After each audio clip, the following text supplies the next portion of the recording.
Good morning everyone. So it has been a while since I haven't posted any video here on YouTube. I've just been very active on Instagram and Flickr, but not really on YouTube. And it's really a shame because I really like to watch YouTube videos and, well, basically I'm a very big consumer of all kinds of doll and toy videos on YouTube. So I just thought I will continue doing some of them, even though I'm not the best one doing videos, but even if it's for me, it's kind of fun to tell about your dolls and your stories and, you know, how do they relate to you and how do you enjoy them. So I thought today I was going to be talking about where do I keep my dolls and a bit of more or less a doll collection issue. So I don't have all of the dolls I'm keeping at the moment in this cabinet. I am not showing them all of them in here because some of them are not finished yet. So I will be showing you guys my, let's say, cabinet tour instead of doll collection. Okay, so let's start on the upper shelf. So before I start opening the cabinet and all of this, I would like to say that I got this cabinet on IKEA. It's a D12 IKEA cabinet. It's really useful. I use it for, I put all of my dolly things in the upper part, and well, not all of them, but the things I normally use. There's some name droids in there, and then I can use it for, because I only collect super dolphy size dolls, 70 centimeters or 60 centimeters. So I really use it for all the diverse stories I have. So I don't follow only one storyline on my dolls. I have different storylines. So I really like to keep all the dolls, for example, in the upper shelf from the same story, and then from the shelf down there, different story. So even though I must say that my Vanitu that is over here in there, Darian, he's not from the same story. He's just going to be for I'm going to get a I think it's called David Conchi from Dolce, so I'll get him from there, and then I may separate them into another cabinet, but at the moment I live in a very small flat, so I have to put them all together in the same place. So, but as I said before, like these dollies I have in here, they are all from the same story that I will talk to you about in another video, but yeah, they're the three sisters and the creator in there with my mechatronic we go. So first of all, I'm recording with a 50mm lens, so it's going to be a bit of a messy moving around because this is going to be like going in to open the shelf and everything, so I'm sorry if I'm just cutting a lot of times. It's just going to be more visually acceptable if I do it like that. So here we go. This is going to be the upper part of my cabinet. So starting from the beginning, over here I just keep some bits and pieces from my dolls that I normally use like a lot of times. Like for example, I'm working on some wheat jars over there. This one's in here that I haven't really started working on them yet, but I would really like to start them. So I like to put like different species and things like that, herbs and all of this kind of things, and then it's going to be for Nikolai, this gentleman in here. So that's why I haven't really started on them, but I really would like to start on them. And then these little cutie thing in here, if the camera focus, yeah. So this is, I bought these figures from Japan. They're like all of this, how is it called? Gashapon figures, where you put the coins and then you can get one of these things. So he is one of these elephants that you can get. It's like a collection, and then there are sleeping animals and they're really cute. So I got the elephant and I got the Shiba Inu. Focus, please focus, you're so cute. Oh my god, it's not focusing. So this one in here, he's really nice and really cute. Here, over here. There we go.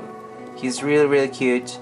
He's my sleeping Shiba Inu. I really wanted to use it for props for my dolls, something like that, but at the end I just haven't worked on them yet. And these are just some shoes I was using from one of my Dolphy dreams, but yeah, they're still in there. Then when I went to Japan, I just also bought some different kind of fabrics for you know, doll. I wanted to use them for a background or to make myself a yukata for one of them, but then I ended up buying a yukata, so never mind.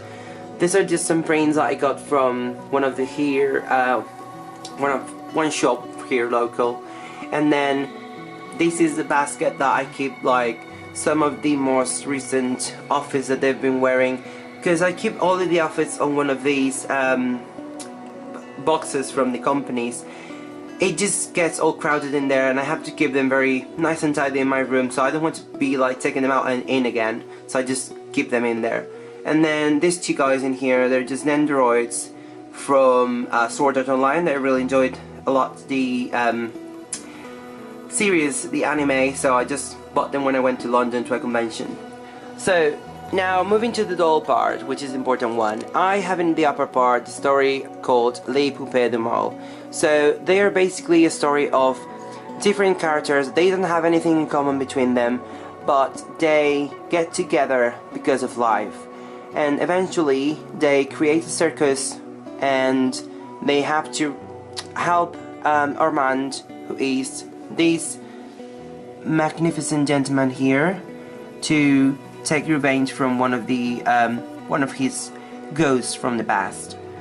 So in the upper shelf, apart from some dry roses and a crystal that I'm keeping there, I have Nikolai, who is a Dolce Rosen in, I always say tan skin. I know Dolce doesn't have tan skin, but I just say tan skin because it's easier. I think it's ebony skin. His face up has like gone a bit messy because of the weather, so I need to redo it, but I think it's quite good actually. I really like it. And then on the back, if it focused quick, this is Armand. He is like the prime, how to say this, the first character of my story, and that's how I created everything. And then over here I have my Dolce Hound, which I really love. I'm really in love with him. He's really nice, but he really needs a new face up as well. I really would like him to have a face up more, because if you realize, his face up is very marked, like very defined, but then if you look at Armand's face up, it looks like more, I don't know how to explain it. It's just nicer the way he's wearing his face up, so I may get someone to do face up similar to that one. And then over here, this is Mr. Darian. He is my ghost. He's going to belong from another story, and basically he's a ghost that has been killed. Well, he was a human being. He was a poet in London from the pre-Raphaelite, I don't know how was that called actually, from the 1800s, and he basically was writing a poem one night for a client in the streets, and then he got killed by a werewolf, and that werewolf then suddenly became a very handsome gentleman, which he was in love about, and that's the whole story basically. It's a book that I'm working with another friend, but it's not really there yet. I really need some more free time to do that. But yeah, I will need the werewolf will be a David Conti, and we'll see if I get him. And he's wearing a very majestic gown made by one of my friends. I will have to do videos about my dolls. But yeah, this camera just wants to focus Arco. Anyway, so that's going to be one part of my story of the Poupée de Mal, and I'm really enjoying it, to be honest. It's really nice. Over here, I keep my... So let's explain it first. So when I get into BJDs, I always think about them as a tool of artistic creation. But when sometimes I just want to enjoy dolls and play with them and just do silly stories about them. So that's where I started to have Dolphy Dreams. They come with a pre-made face-up, which is really good, and all the clothes that you can find for them are really nice, and they're expensive, but they're just what I want. So I was really happy about collecting Dolphy Dreams.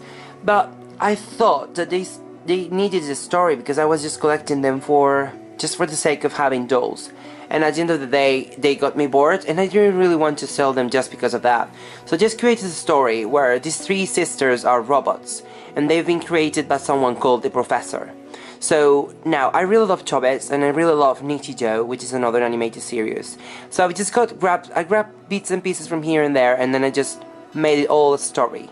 So first of all, this gentleman here, he's a rescue doll that I bought in Mandarake when I went to Tokyo in Japan. I bought him in Akihabara, Mandarake, and he was in a very, very, very bad condition. I managed to send him for a face-up, and I got some nice clothes for him, and here we are. I think he's amazing, and I really, really, really love him. He is completed actually. I would like to get him some new eyes, but not now, just in the future. I have so many projects in mind, so like for example, Arco will need some shoes. I wasn't planning to show it, but anyway, he needs shoes. So basically, the Professor is 16 years old, and he is a genius. He is called Jack, and he comes from England, but he currently lives in London because his dad is a multinational, how to say this, he's the boss of a multinational business that creates robots. So he just learned all of these electronical and robot and android things, and how to create their own robot because he was really lonely. So his first robot was this little tiny thing in here, really cute, which is my Metatronic Wigo that I bought to build up in Tokyo, in Ueno Park I think it was. And that was his first his first robot he created. But then he really missed human beings, so he just created three lovely girls, three lovely sisters that they were going to assist him in his daily life. So these lovely girls I'm talking to you about are these ladies in here. So I'm planning to do a proper photo shoot on them with their new clothes. But here we have Kokoro dressing in amazing rabbit ears and very nice kimono. And then we have in here Asuna, the sister, and Momoko. So apart from them, I am keeping some Asian boys here, Asian Utahs, that I've been planning for a long time to sell them, but they are really difficult to be sold. And I'm not sure if I want to sell them neither, so I'm really a mess. So I need to work on the story of these four beautiful dolls, but I just wanted to show them anyway. I didn't really have a very deep story about them yet, but they will have one. So that's all basically. I hope you could enjoy my BJD IKEA D12 cabinet tour. Hopefully I will do another video soon for you guys. And yeah, see you soon.